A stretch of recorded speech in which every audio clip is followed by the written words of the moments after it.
Hai teman-teman, apa kabar hari ini? Semoga sehat dan semangat selalu ya. Aku yakin banget di antara kita semua pasti ada yang pernah dengar kata diabetes. Atau bahkan mungkin ada keluarga, teman, atau bahkan kamu sendiri yang punya pengalaman dengan kondisi ini. Bicara soal diabetes, aku sering banget mikir, kenapa ya penyakit yang satu ini kok kesannya serem? Padahal kalau kita tahu ilmunya, sebenarnya bisa banget dicegah atau setidaknya dikelola dengan baik.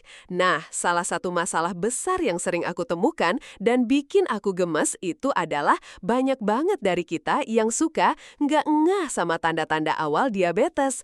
Gejala-gejala awal ini sering banget dianggap sepele, dianggap cuma kecapean biasa atau cuma karena faktor usia. Padahal justru disitulah kuncinya. Kalau kita bisa ngeh lebih awal, deteksi dini bisa dilakukan, penanganannya pun bisa lebih cepat dan tepat. Ini penting banget loh, bukan cuma buat kita, tapi buat orang-orang terkasih di sekitar kita juga. Bayangin aja, kalau kita punya alarm kebakaran di rumah, tapi alarmnya rusak atau kita biarin aja pas dia bunyi. Apa yang bakal terjadi? Api kecil bisa jadi besar kan?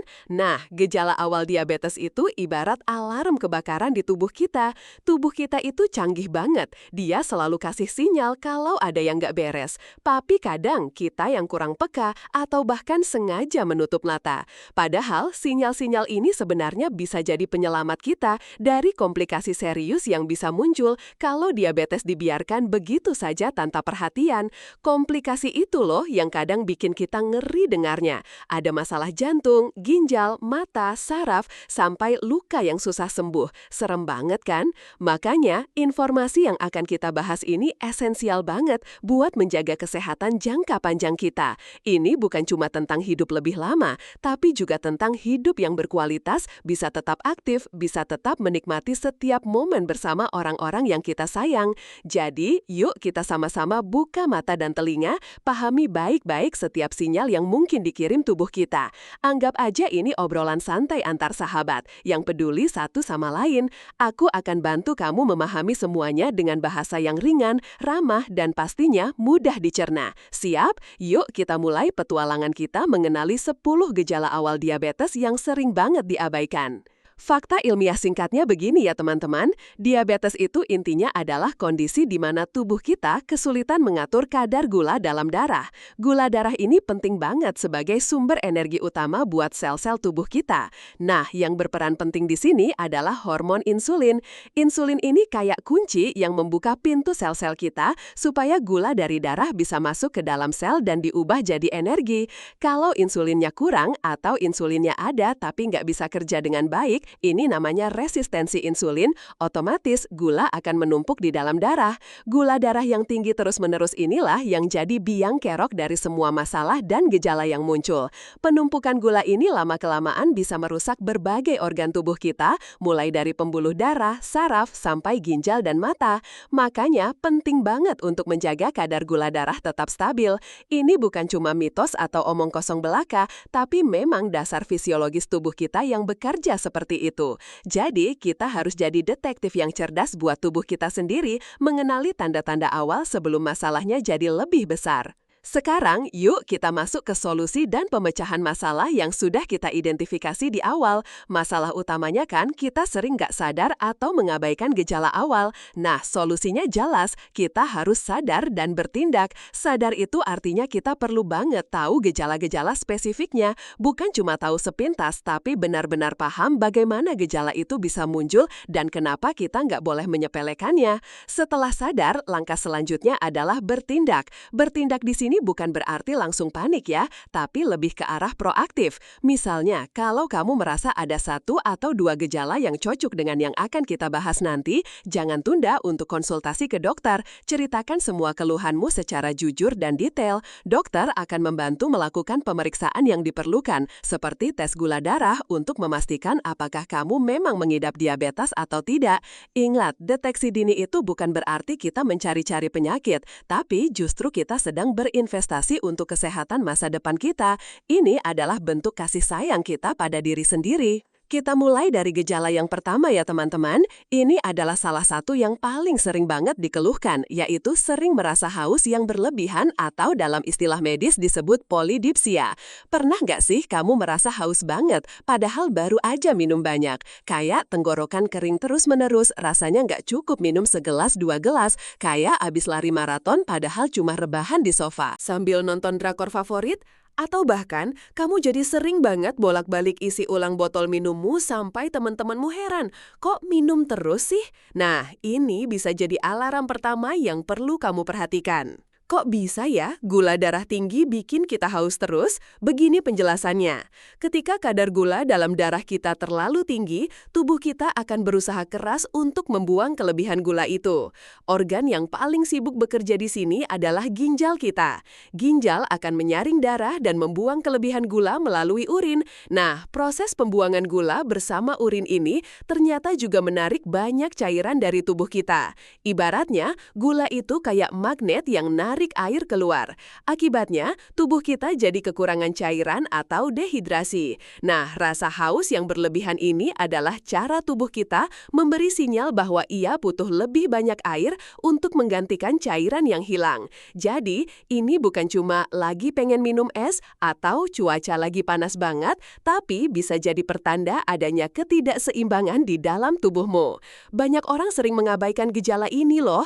Mereka mungkin berpikir, mungkin aku kurang minum kemarin, atau kayaknya aku lagi banyak ngomong jadi haus. Ada juga yang mikir, aku kan emang dasarnya suka minum, jadi wajar aja. Padahal, kalau rasa haus ini muncul terus-menerus, nggak hilang meskipun kamu sudah minum banyak, dan disertai gejala lain yang aneh, itu sudah saatnya kamu mulai waspada. Jangan langsung panik, tapi jadilah lebih peka. Tips praktisnya buat kamu adalah, coba deh perhatikan seberapa sering kamu minum dan seberapa banyak. Coba catat kalau perlu, bandingkan dengan kebiasaanmu sebelumnya. Apakah ada peningkatan yang signifikan? Apakah kamu merasa haus bahkan setelah minum banyak? Kalau iya, itu bisa jadi petunjuk penting. Jangan langsung menganggap enteng perubahan ini ya. Ingat, tubuh kita itu cerdas. Dia selalu berusaha kasih tahu kalau ada yang nggak beres. Jangan sampai kita melewatkan sinyal-sinyal penting ini. Rasa haus yang berlebihan ini memang sering banget disalahartikan sebagai hal sepele. Padahal, ini adalah salah satu indikator paling awal. Nah, dari rasa haus yang berlebihan, pasti nyambung ke gejala yang kedua ini, sering buang air kecil atau poliuria. Kamu jadi sering banget bolak-balik kamar mandi kan, terutama di malam hari. Mungkin tadinya kamu cuma pipis 2-3 kali sehari, sekarang bisa sampai 6-7 kali atau bahkan lebih. Parahnya lagi, ini sering banget terjadi di malam hari, sampai-sampai mengganggu tidurmu. Kamu jadi harus bangun berkali-kali cuma buat pipis, padahal besok paginya harus kerja atau sekolah. Pasti ganggu banget kan? Ini adalah efek lanjutan dari gula darah tinggi yang bikin ginjal kita kerja keras banget. Seperti yang aku jelaskan sebelumnya, ginjal berusaha membuang kelebihan gula dari darah. Nah, untuk membuang gula ini, ginjal butuh air sebagai pelarutnya. Jadi, semakin banyak gula yang harus dibuang, semakin banyak pula air yang ikut terbuang bersama urin. Makanya, volume urin jadi lebih banyak dan frekuensi buang air kecil pun jadi meningkat drastis. Ini bukan cuma karena kamu minum kebanyakan loh. Banyak orang sering mengira ini normal. Aku kan emang banyak minum. Atau udah tua kali ya jadi emang sering pipis. Ada juga yang mikir mungkin aku kedinginan jadi sering pipis. Padahal kalau kamu merasa frekuensi pipismu meningkat drastis, terutama di malam hari sampai mengganggu tidur, itu bisa jadi sinyal penting dari tubuhmu yang sedang berjuang keras. Jangan anggap enteng perubahan ini ya teman-teman. Ini bukan cuma soal kenyamanan tidur, tapi bisa jadi indikator serius. Tips praktisnya, coba deh perhatikan pola buang air kecilmu. Apakah ada perubahan yang signifikan? Berapa kali kamu harus bangun di malam hari untuk buang air kecil? Kalau ini terjadi terus-menerus dan mengganggu aktivitas harianmu, jangan ragu untuk membicarakannya dengan dokter. Ini adalah salah satu gejala klasik diabetes yang sering diabaikan, tapi sangat penting untuk dikenali. Ingat, setiap perubahan kecil dalam tubuh kita itu berharga loh untuk kita perhatikan. Oke, kita lanjut ke gejala yang ketiga. Nah, kalau yang satu ini mungkin banyak yang awalnya senang. Wah, dietku berhasil nih tanpa usaha. Tapi tunggu dulu, kalau kamu mengalami penurunan berat badan tanpa sebab jelas, itu justru bisa jadi alarm merah teman-teman. Bayangin, kamu nggak lagi diet ketat, nggak lagi olahraga ekstra keras, pola makanmu juga relatif sama. Tapi kok berat badanmu turun drastis dalam waktu singkat? Misalnya, dalam sebulan berat badanmu turun 5 kilo atau lebih tanpa kamu sengaja. Ini patut dicurigai. Kenapa bisa begitu? Begini penjelasannya. Ketika tubuh kita kekurangan insulin atau insulinnya nggak bisa bekerja dengan baik, sel-sel tubuh nggak bisa menggunakan glukosa atau gula sebagai sumber energi utama. Padahal gula itu kan bahan bakar utama kita. Karena sel-sel kelaparan energi, tubuh kita akhirnya mencari sumber energi lain. Apa itu? Cadangan lemak dan otot yang ada di tubuh kita. Jadi, tubuh mulai membakar lemak dan otot untuk mendapatkan energi. Inilah alasannya kenapa berat badan bisa turun drastis meskipun kamu makan banyak. Tubuh kita sebenarnya sedang kelaparan energi di tingkat seluler, meskipun di dalam darah gulanya numpuk. Banyak orang yang awalnya senang karena berat badannya turun, mereka pikir ini adalah bonus atau keajaiban. Tapi begitu tahu alasannya, mereka baru kaget dan panik. Jangan sampai kamu mengalami hal yang sama ya. Tips praktisnya, jangan gampang senang kalau berat badanmu turun tanpa usaha yang jelas. Coba deh perhatikan pola makan dan aktivitas fisikmu. Apakah ada perubahan signifikan yang bisa menjelaskan penurunan berat badan itu? Kalau tidak ada dan penurunan berat badan terjadi secara drastis, itu bisa jadi tanda bahaya. Jangan tunda untuk konsultasi ke dokter ya. Ini bukan cuma soal penampilan, tapi ini soal bagaimana tubuhmu mendapatkan energi untuk berfungsi. Penurunan berat badan yang gak jelas penyebabnya, itu adalah salah satu indikator penting yang sering banget dilewatkan. Ingat, kesehatan itu investasi jangka panjang, bukan cuma soal angka di timbangan. Dan ini dia gejala yang keempat, yang kadang bikin kita bingung kalau digabungkan dengan gejala penurunan berat badan, yaitu nafsu makan meningkat atau polifagia. Kamu jadi lapar terus-menerus padahal baru aja makan banyak. Rasanya baru 5 menit yang lalu makan nasi sepiring penuh, tapi perut sudah keroncongan lagi minta diisi. Atau kamu jadi sering ngemil, padahal biasanya nggak begitu. Ini kan aneh ya, berat badan turun tapi kok nafsu makannya malah nambah. Sekali lagi, ini semua ada hubungannya dengan cara tubuh kita menggunakan energi. Meskipun ada banyak gula di dalam darah, karena nggak bisa masuk ke sel, sel-sel tubuh kita nggak bisa menyerapnya buat energi. Otak kita mengira bahwa tubuh sedang dalam kondisi kelaparan energi karena sel-sel nggak mendapatkan asupan yang cukup. Akibatnya, otak mengirim sinyal lapar terus-menerus ke tubuh kita, berharap kita akan makan lebih banyak untuk mendapatkan energi. Padahal masalahnya bukan pada kurangnya makanan, tapi pada ketidakmampuan tubuh untuk memproses makanan itu dengan benar. Ini adalah lingkaran setan yang bikin penderitanya jadi bingung. Banyak yang menganggap ini sebagai nafsu makan bagus atau lagi masa pertumbuhan kalau masih muda. Tapi kalau ini terjadi pada orang dewasa, apalagi disertai penurunan berat badan, itu sudah jelas bukan hal yang normal. Tips praktisnya, perhatikan apakah kamu makan lebih banyak dari biasanya, tapi tetap merasa lapar, atau anehnya berat badanmu malah turun. Kalau kombinasi ini terjadi padamu, itu adalah sinyal yang sangat kuat untuk kamu perhatikan. Jangan anggap remeh rasa lapar yang gak wajar ya teman-teman. Itu bisa jadi petunjuk penting bahwa ada yang gak beres dengan metabolisme tubuhmu. Ingat, tubuh kita itu kayak mesin yang kompleks. Kalau ada satu bagian yang gak berfungsi, pasti ada efek domino ke bagian lain. Jadi, jangan abaikan sinyal-sinyal kecil ini. Kita harus jadi pendengar yang baik buat tubuh kita sendiri. Yuk kita lanjut ke gejala yang kelima. Ini juga sering banget jadi keluhan umum, yaitu kelelahan dan lemas tanpa sebab yang jelas. Pernah nggak sih kamu merasa lesu, nggak bertenaga, padahal sudah cukup tidur semalaman dan nggak banyak melakukan aktivitas berat? Rasanya kayak baterai low terus, padahal baru diisi penuh. Mau ngapa-ngapain rasanya berat banget, semangat jadi hilang dan bawaannya pengen rebahan aja. Nah, ini juga berkaitan erat dengan masalah masalah energi di tingkat sel. Karena sel-sel tubuh kita nggak bisa mendapatkan energi yang cukup dari glukosa, tubuh kita jadi kekurangan bahan bakar.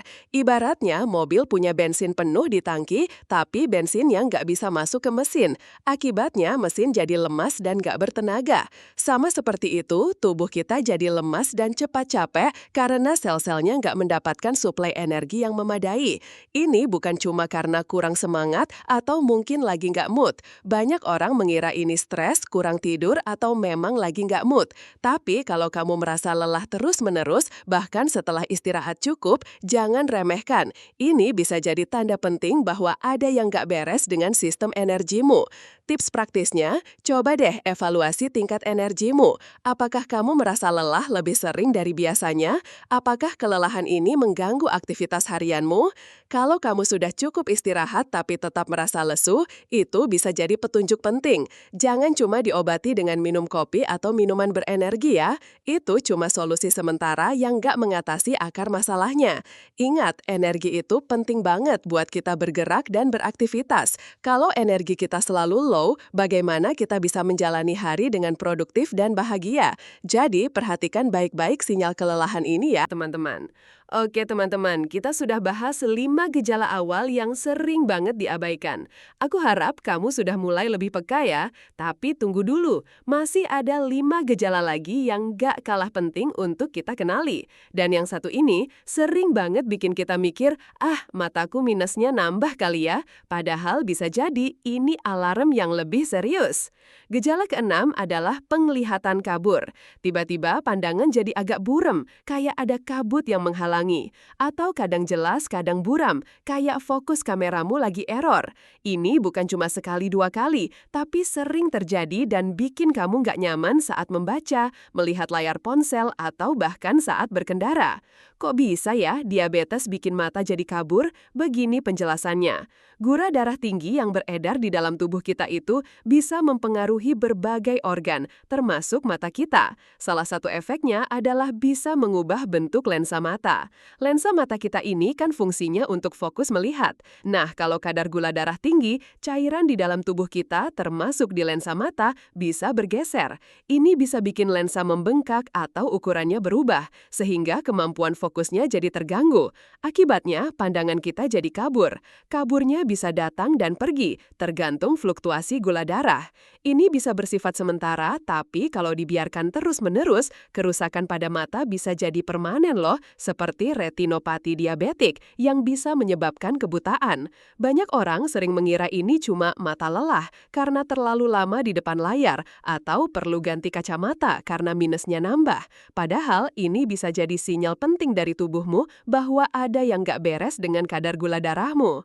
Tips praktisnya, kalau kamu sering merasa pandangan kabur, terutama kalau disertai gejala-gejala lain yang sudah kita bahas sebelumnya, jangan tunda untuk periksa mata. Dan yang paling penting, periksa gula darahmu. Jangan cuma fokus ke kacamata, tapi cari tahu akar masalahnya. Ingat, mata itu jendela dunia kita. Jangan sampai kita kehilangan kemampuan melihat dengan jelas karena kita mengabaikan sinyal awal dari tubuh kita. Penglihatan yang kabur itu bukan cuma soal ketidaknyamanan, tapi bisa jadi indikator penting dari kondisi kesehatan yang lebih besar. Nah, kita lanjut ke gejala ketujuh, yang ini juga sering banget bikin kita mikir, ini cuma luka biasa, nanti juga sembuh sendiri, yaitu luka sulit sembuh. Pernah nggak sih kamu tergores sedikit, kena pisau dapur, atau ada lecet kecil, tapi kok lama banget sembuhnya? Bahkan kadang malah bisa infeksi dan jadi lebih parah. Padahal biasanya luka kecil di kulitmu cepet aja pulihnya. Kenapa luka pada penderita diabetes cenderung sulit sembuh?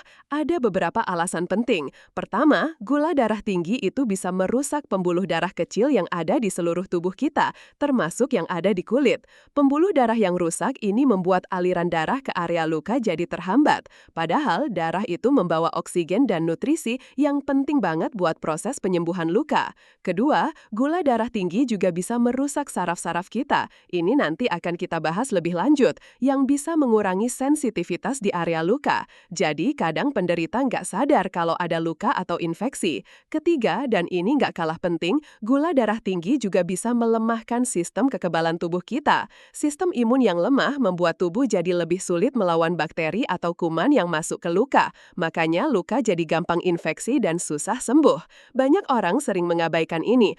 Cuma luka kecil atau emang kulitku sensitif jadi lama sembuh. Padahal ini adalah salah satu tanda penting yang menunjukkan bahwa ada masalah dengan kemampuan tubuhmu untuk memperbaiki diri. Tips praktisnya, perhatikan luka kecil di tubuhmu. Kalau penyembuhannya lambat, tidak seperti biasanya, atau bahkan malah memburuk dan terinfeksi, itu bisa jadi petunjuk penting dari tubuhmu. Jangan cuma diobati lukanya, tapi cari tahu apa yang menyebabkan penyembuhannya terhambat. Ini bisa jadi sinyal penting dari tubuhmu. Ingat, tubuh kita itu punya kemampuan luar biasa untuk menyembuhkan diri, tapi kalau proses itu terganggu, berarti ada sesuatu yang tidak beres. Jadi, jangan sepelekan luka yang sulit sembuh ya, teman-teman.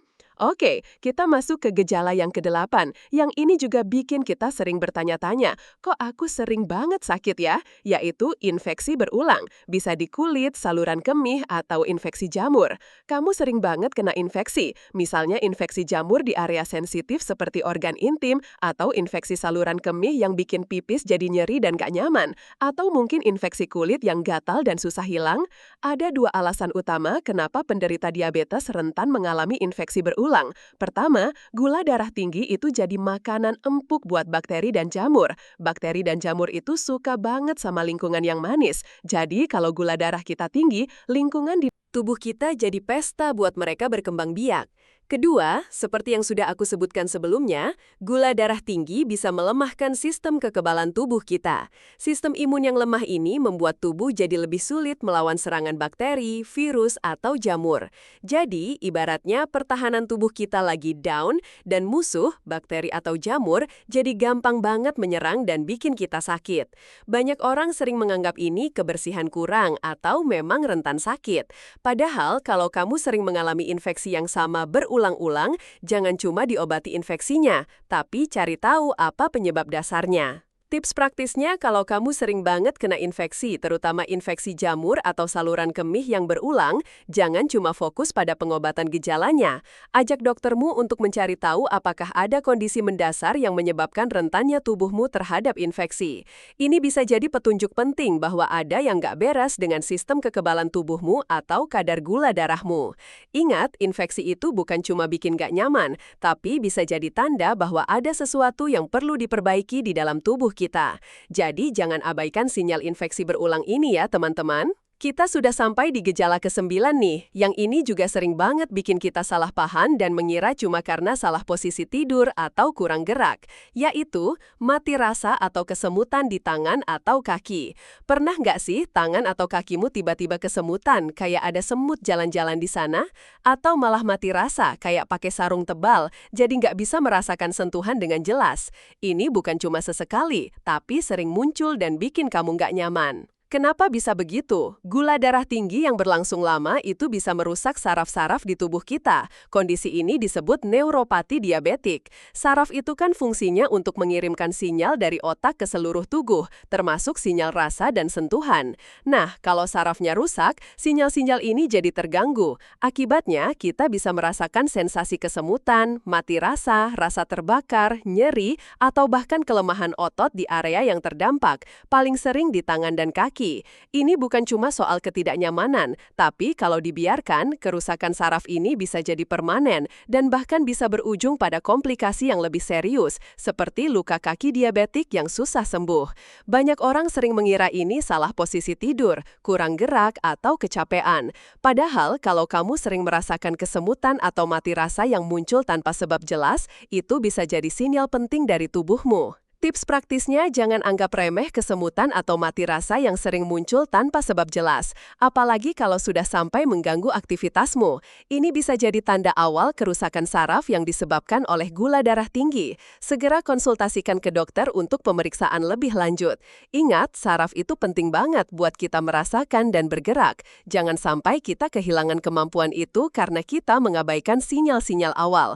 Jadi, perhatikan baik-baik sensasi di tangan dan kakimu ya, teman-teman. teman-teman. Dan akhirnya kita sampai di gejala yang ke-10, yang ini juga sering banget bikin kita mikir, duh daki nih susah banget hilang, yaitu kulit gelap di area lipatan atau dalam istilah medisnya disebut akanthosis nigricans.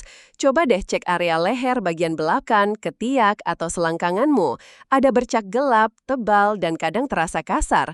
Warnanya bisa coklat sampai hitam, dan meskipun sudah digosok berkali-kali pakai sabun, kok nggak hilang-hilang ya? Nah, ini bukan daki biasa teman-teman. Ini adalah tanda penting dari resistensi insulin.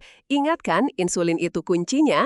Resistensi insulin artinya sel-sel tubuh kita jadi kebal atau nggak responsif terhadap insulin. Jadi, meskipun ada insulin, gula nggak bisa masuk ke sel. Nah, untuk mengatasi ini, pankreas kita jadi kerja keras banget, memproduksi lebih banyak insulin.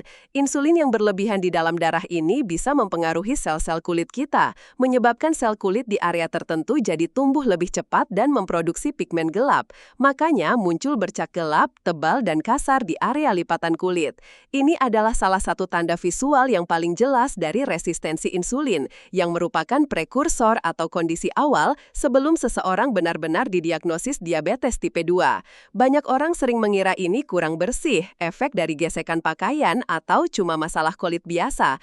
Padahal ini adalah salah satu petunjuk paling kuat bahwa tubuhmu sedang berjuang melawan resistensi insulin. Tips praktisnya, kalau kamu melihat perubahan warna kulit seperti ini di area lipatan, jangan cuma digosok atau pakai produk pemutih kulit. Itu nggak akan menyelesaikan masalahnya, karena ini bukan cuma masalah di permukaan kulit. Segera konsultasikan ke dokter dan ceritakan keluhanmu. Ini bisa jadi sinyal penting yang nggak boleh kamu abaikan. Ingat, kulit kita itu cermin kesehatan tubuh kita. Perubahan yang aneh di kulit bisa jadi petunjuk dari masalah kesehatan yang lebih dalam. Jadi, perhatikan baik-baik perubahan warna kulit di area lipatan ya, teman-teman. Nah, teman-teman, kita sudah bahas ke-10 gejala awal diabetes yang sering banget diabaikan. Aku harap kamu sekarang sudah lebih paham dan lebih peka ya. Tapi, tahu gejala saja nggak cukup loh. Yang paling penting adalah apa yang akan kita lakukan setelah kita tahu. Ini membawa kita ke poin berikutnya. Pentingnya deteksi dini dan penanganan yang tepat. Bayangin aja, kalau kamu tahu ada masalah di mesin mobilmu dari suara aneh yang muncul, tapi kamu biarin aja. Apa yang terjadi? Lama-lama mesinnya bisa rusak parah kan? Nah, sama seperti itu. Kalau kita sudah mengenali gejala-gejala awal diabetes, tapi kita biarkan saja, maka komplikasi serius bisa muncul. Deteksi dini itu kuncinya. Semakin cepat kita tahu, semakin cepat pula kita bisa mengambil langkah penanganan yang tepat. Dan ini akan sangat membantu mencegah komplikasi yang lebih parah di masa depan. Jadi, kalau kamu merasa ada satu atau beberapa gejala yang kita bahas tadi muncul padamu, jangan tunda untuk konsultasi ke dokter. Nggak perlu takut atau malu ya, dokter itu sahabat kita untuk menjaga kesehatan. Ceritakan semua keluhanmu secara jujur dan detail. Dokter akan membantu melakukan pemeriksaan yang diperlukan untuk memastikan apakah kamu memang mengidap diabetes atau tidak. Biasanya, dokter akan melakukan beberapa tes sederhana seperti 1. Tes gula darah puasa. Ini adalah tes yang paling umum. Kamu akan diminta berpuasa selama 8-10 jam, biasanya semalaman sebelum diambil sampel darah. Gula darah puasa yang normal itu di bawah 100 mg per dl. Kalau hasilnya 100-125 mg per dl, itu disebut prediabetes, kondisi di mana gula darah sudah tinggi tapi belum sampai diabetes. Kalau 126 mg per dl atau lebih, itu sudah mengarah ke diabetes. 2. Tes gula darah sewaktu. Ini tes yang bisa dilakukan kapan saja, tanpa perlu puasa. Kalau hasilnya 200 mg per dl atau lebih, itu bisa jadi indikasi diabetes. 3. Tes toleransi glukosa oral, TTGO. Kamu akan diminta puasa dulu, lalu diambil sampel darah. Setelah itu, kamu akan diminta minum larutan gula, dan sampel darah akan diambil lagi setelah 2 jam. Ini untuk melihat bagaimana tubuhmu memproses gula. 4. Tes HbA1. Nah, ini salah satu tes yang penting banget. Tes ini mengukur rata-rata kadar gula darahmu selama 2-3 bulan terakhir. Jadi, ini bukan cuma gambaran sesaat, tapi gambaran jangka panjang. Nilai HbA1 yang normal itu di bawah 5,7%. Kalau 5,7-6,4% itu prediabetes, dan 6,5% atau lebih itu sudah termasuk diabetes. Jangan takut sama angka-angka ini ya, dokter akan menjelaskan semuanya dengan jelas. Yang penting adalah keberanian kita untuk melangkah dan memeriksakan diri. Ingat, diagnosis dini itu bukan akhir dari segalanya. Justru itu adalah awal dari perjalanan untuk hidup lebih sehat dan berkualitas. Dengan mengetahui status kesehatan kita jadi punya kekuatan untuk mengambil tindakan. Setelah diagnosis ditegakkan, langkah selanjutnya adalah penanganan yang tepat. Penanganan diabetes itu nggak cuma soal minum obat loh, tapi lebih banyak ke arah perubahan gaya hidup. Ini adalah solusi pemecahan masalah yang paling fundamental. Apa saja sih yang perlu kita lakukan? 1. Pola makan sehat. Ini adalah fondasi utama. Bukan berarti kamu nggak boleh makan enak sama sekali ya, tapi lebih ke arah memilih makanan yang lebih baik dan mengontrol porsinya. Apa saja sih yang perlu kita lakukan? Kurangi gula, garam, dan lemak jahat. Ini sudah jelas ya. Hindari minuman manis kemasan, kue-kue manis, makanan cepat saji, dan makanan olahan yang tinggi garam dan lemak jenuh. Perbanyak serat, makan lebih banyak sayur-sayuran, buah-buahan, dan biji-bijian utuh, nasi merah, roti gandum. Serat membantu menjaga kadar gula darah tetap stabil dan bikin kamu kenyang lebih lama. Pilih protein tanpa lemak, ayam tanpa kulit, ikan, tahu, tempe, telur, kacang-kacangan. Protein penting untuk membangun otot dan membuatmu kenyang. Kontrol porsi, ini penting banget. Makanlah dalam porsi yang wajar. Kamu bisa pakai metode piring sehat. Setengah piring isi sayuran, 1/4 piring isi karbohidrat kompleks, dan 1/4 piring isi protein. Jangan lewatkan sarapan. Sarapan penting untuk memulai metabolisme tubuh dengan baik. Minum air putih yang cukup. Ganti minuman manis dengan air putih. Baca label makanan. Biasakan membaca informasi gizi di kemasan makanan. Perhatikan kandungan gula, karbohidrat, dan seratnya. 2. Rutin berolahraga. Nggak perlu langsung ikut maraton kok. Mulai aja dari yang ringan-ringan. Jalan kaki. Ini olahraga paling mudah dan murah. Coba deh jalan kaki minimal 30 menit setiap hari, 5 kali seminggu. Bisa jalan kaki keliling kompleks, di taman, atau bahkan di treadmill sambil nonton TV. Pilih aktivitas yang kalau kamu suka, kalau kamu berenang, bersepeda, yoga, atau menari, lakukan itu. Yang penting kamu bergerak dan berkeringat. 2. Latihan kekuatan. Latihan angkat beban ringan atau body weight exercise, misalnya push-up, squat, juga penting untuk membangun massa otot karena otot membantu tubuh menggunakan glukosa lebih efisien. 3. Konsisten. Kunci dari olahraga itu konsisten. Lebih baik olahraga sedikit tapi rutin daripada olahraga berat tapi cuma sesekali. 3. Kelola stres. Stres itu bisa mempengaruhi kadar gula darah loh. 1. Cari cara untuk relaksasi, meditasi, yoga, membaca buku, mendengarkan musik, atau hobi lainnya yang membuatmu tenang. 2. Cukup tidur. Tidur yang berkualitas itu penting banget. Usahakan tidur 7-9 jam setiap malam. Kurang tidur bisa meningkatkan resistensi insulin. 3. Berhenti merokok dan batasi alkohol. Ini sudah jelas ya, merokok dan alkohol itu sangat buruk untuk kesehatan, secara keseluruhan apalagi kalau kamu punya risiko diabetes. Ingat ya teman-teman, perubahan gaya hidup ini bukan cuma untuk orang yang sudah didiagnosis diabetes, tapi juga untuk kita semua sebagai tindakan pencegahan. Ini adalah investasi terbaik untuk kesehatan kita. Sekarang, mari kita bahas lebih dalam tentang tips praktis dalam mengatasi masalah tersebut. Masalah utamanya kan kita sering gak ngeh atau mengabaikan. Jadi, tipsnya adalah bagaimana kita bisa lebih peka dan proaktif. 1. Jadilah detektif kesehatan pribadi. 1. Buat catatan harian. Coba deh catat apa yang kamu rasakan setiap hari. Misalnya, berapa kali kamu minum, berapa kali kamu pipis, apakah ada rasa lelah yang gak biasa, atau perubahan berat badan. Ini akan membantu kamu melihat pola dan menyadari perubahan yang mungkin terlewat. 2. Perhatikan perubahan kecil. Tubuh kita itu canggih, dia selalu kasih sinyal. Jangan anggap remeh perubahan sekecil apapun. Rasa haus yang sedikit meningkat, luka yang sedikit lebih lama sembuh, atau kulit yang sedikit lebih gelap di leher. Semua itu bisa jadi petunjuk. 3. Dengarkan tubuhmu. Ini terdengar klise, tapi penting banget. Tubuhmu itu tahu apa yang terjadi di dalamnya. Jadi dengarkan baik-baik sinyal yang dia kirim. 2. Jangan ragu untuk bertanya dan mencari informasi. 1.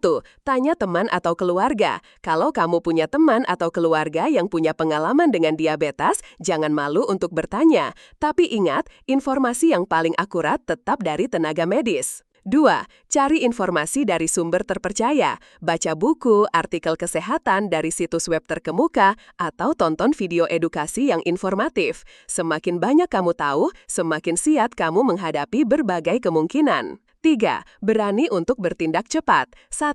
Jangan tunda kunjungan ke dokter. Kalau kamu sudah merasakan beberapa gejala, jangan tunda lagi. Lebih baik diperiksa dan ternyata hasilnya negatif, syukurlah ya, daripada menunda dan ternyata ada masalah yang sudah berkembang. 2. Jujur pada dokter. Ceritakan semua keluhanmu, sekecil apapun itu. Jangan ada yang ditutup-tutupi. Dokter perlu informasi lengkap untuk bisa mendiagnosis dengan tepat. 4. Dukungan sosial itu penting. 1. Ajak keluarga atau teman. Kalau kamu punya kekhawatiran, ajak keluarga atau temanmu untuk menemanimu ke dokter. Dukungan dari orang terdekat itu sangat berarti. 2. Berbagi pengalaman. Jangan takut untuk berbagi pengalamanmu dengan orang lain. Siapa tahu, ceritamu bisa menginspirasi atau membantu orang lain yang mungkin mengalami hal serupa. Ingat ya teman-teman, ini semua bukan untuk menakut-nakuti ya, tapi untuk membekali kita dengan pengetahuan dan keberanian. Pengetahuan itu kekuatan, dan kekuatan itu bisa menyelamatkan kita dari banyak masalah. Jadi, yuk kita jadi pribadi yang lebih peduli pada diri sendiri dan juga pada orang-orang di sekitar kita. Nah, setelah kita paham tentang deteksi dini dan penanganan awal, aku mau ajak kamu untuk melihat gambaran yang lebih besar. Kenapa sih kita harus sebegitu pedulinya dengan diabetes? Kenapa kita harus repot-repot mengenali gejala awal dan mengubah gaya hidup? Jawabannya ada di sini. Mencegah komplikasi serius yang bisa timbul jika dibiarkan tanpa perhatian. Ini adalah inti dari semua upaya kita. Komplikasi diabetes itu bukan cuma bikin gak nyaman, tapi bisa mengancam jiwa dan kualitas hidup kita. Bayangin, gara-gara gula darah tinggi yang dibiarkan bertahun-tahun, organ-organ penting di tubuh kita bisa rusak satu persatu. Serem banget kan? Tapi jangan khawatir, dengan penanganan yang tepat dan deteksi dini, kita bisa banget mencegah atau setidaknya menunda terjadinya komplikasi ini. Yuk, kita kenali beberapa komplikasi serius yang sering banget terjadi. 1. Penyakit jantung dan stroke. Ini adalah komplikasi yang paling mematikan. Gula darah tinggi bisa merusak pembuluh darah di seluruh tubuh, termasuk pembuluh darah di jantung dan otak. Darah yang rusak ini jadi kaku dan menyempit, sehingga aliran darah terganggu. Akibatnya, risiko serangan jantung dan stroke jadi meningkat drastis. Bayangin, jantung kita itu kan mesin utama yang memompa darah ke seluruh tubuh. Kalau pembuluh darahnya rusak, jantung jadi kerja lebih keras dan bisa kelelahan. Stroke juga sama, kalau aliran darah ke otak terganggu, bisa menyebabkan kerusakan otak permanen. Jadi, menjaga gula darah itu sama dengan menjaga kesehatan jantung dan otak kita. Ini bukan cuma soal diabetes, tapi juga soal hidup kita secara keseluruhan. 2. Kerusakan ginjal, nefropati diabetik. Ginjal kita itu ibarat saringan darah di tubuh. Mereka bekerja keras menyaring limbah dan kelebihan cairan. Nah, gula darah tinggi bisa merusak filter-filter kecil di ginjal kita. Lama-kelamaan, ginjal jadi nggak bisa berfungsi dengan baik, sampai akhirnya bisa menyebabkan gagal ginjal. Kalau sudah gagal ginjal, penderitanya harus menjalani cuci darah seumur hidup atau transplantasi ginjal. Kamu pasti nggak mau kan sampai di tahap itu? Makanya, menjaga gula darah tetap stabil itu penting banget untuk menjaga kesehatan ginjal kita. Ginjal itu pahlawan tanpa tanda jasa di tubuh kita, jadi yuk kita jaga baik-baik. 3. Kerusakan mata, retinopati diabetik. Ingat gejala penglihatan kabur yang kita bahas tadi, itu adalah awal dari komplikasi yang lebih serius di mata. Gula darah tinggi bisa merusak pembuluh darah kecil di retina mata, lapisan pekat cahaya di bagian belakang mata. Pembuluh darah ini bisa bocor, membengkak, atau bahkan tumbuh pembuluh darah baru yang rapuh. Semua ini bisa menyebabkan penglihatan jadi kabur, titik-titik hitam di pandangan, sampai akhirnya bisa menyebabkan kebutaan permanen. Serem banget kan? Makanya, pemeriksaan mata rutin itu penting banget bagi penderita diabetes, bahkan kalau belum ada gejala. Jangan sampai kita kehilangan kemampuan melihat indahnya dunia karena kita lalai menjaga kadar gula darah. 4. Kerusakan saraf, neuropati diabetik. Gejala kesemutan atau mati rasa yang kita bahas tadi, itu adalah tanda awal dari kerusakan saraf. Gula darah tinggi bisa merusak saraf-saraf di seluruh tubuh, mulai dari saraf yang mengatur sensasi, rasa sakit, sentuhan, suhu, sampai saraf yang mengatur fungsi organ dalam, pencernaan, detak jantung, tekanan darah. Neuropati bisa menyebabkan rasa sakit yang kronis, mati rasa, kelemahan otot, masalah pencernaan, sampai disfungsi ereksi pada pria. Salah satu yang paling berbahaya adalah mati rasa di kaki, karena penderita nggak bisa merasakan kalau ada luka atau lecet. Ini bisa berujung pada komplikasi yang lebih serius. 5. Luka kaki diabetik dan amputasi. Ini adalah komplikasi yang paling ditakuti. Karena kerusakan saraf, mati rasa, dan kerusakan pembuluh darah, aliran darah buruk di kaki, penderita diabetes jadi sangat rentan mengalami luka. Luka kecil yang awalnya nggak terasa, bisa jadi infeksi dan sulit sembuh karena aliran darah yang buruk dan sistem kekebalan tubuh yang lemah. Kalau infeksi sudah parah dan nggak bisa dikendalikan, satu-satunya jalan adalah amputasi untuk mencegah infeksi menyebar ke seluruh tubuh. Ini adalah hal yang sangat menyedihkan dan bisa dihindari dengan perawatan kaki yang baik dan kontrol gula darah yang ketat. Makanya, penting banget untuk selalu memeriksa kaki setiap hari, mencari luka atau lecet sekecil apapun, dan segera berobat kalau ada masalah. 6. Penyakit gusi dan gigi. Gula darah tinggi juga bisa meningkatkan risiko infeksi gusi, periodontitis, dan masalah gigi lainnya. Gusi jadi lebih rentan bengkak, berdarah, dan terinfeksi. Ini juga bisa mempengaruhi kesehatan mulut secara keseluruhan. 7. Masalah kulit. Selain akanthosis nigricans, diabetes juga bisa menyebabkan masalah kulit lainnya, seperti kulit kering, gatal, infeksi jamur berulang, atau bisul. Melihat daftar komplikasi ini, pasti kamu jadi makin sadar kan kenapa penting banget untuk menjaga kadar gula darah kita. Ini bukan cuma angka di lab, tapi soal kualitas hidup kita di masa depan. Kita semua pasti pengen kan bisa tetap aktif, bisa main sama cucu, bisa jalan-jalan tanpa harus terbebani oleh penyakit. Nah, itu semua bisa kita raih dengan menjaga kesehatan jangka panjang kita. Ini membawa kita ke poin terakhir yang nggak kalah penting. Informasi ini esensial untuk menjaga kesehatan jangka panjang. Kesehatan itu bukan cuma absennya penyakit, tapi adalah kondisi fisik, mental, dan sosial yang sejahtera. Dan untuk mencapai itu, kita butuh informasi yang benar dan tindakan yang konsisten. Menjaga kesehatan jangka panjang itu ibarat merawat tanaman. Kita nggak bisa cuma menyiramnya sekali lalu berharap dia tumbuh subur selamanya. Kita harus menyiramnya secara rutin, memberinya pupuk, memastikan dia dapat sinar matahari yang cukup, dan melindunginya dari hama. Sama seperti itu, tubuh kita juga butuh perawatan yang konsisten. Apa saja sih yang perlu kita lakukan untuk menjaga kesehatan jangka panjang? Terutama dalam konteks pencegahan dan pengelolaan diabetes? 1. Pendidikan berkelanjutan. Jangan berhenti belajar tentang kesehatan, khususnya diabetes. Ilmu pengetahuan itu terus berkembang. Cari tahu tentang makanan sehat terbaru, jenis olahraga yang efektif, atau teknologi baru dalam pengelolaan diabetes. Semakin banyak kamu tahu, semakin baik kamu bisa mengelola kesehatanmu. 2. Rutin periksa kesehatan. Jangan cuma ke dokter kalau sudah sakit. Lakukan check-up rutin setiap tahun atau sesuai anjuran dokter. Ini penting untuk memantau kadar gula darah, tekanan darah, kolesterol, dan fungsi organ lainnya.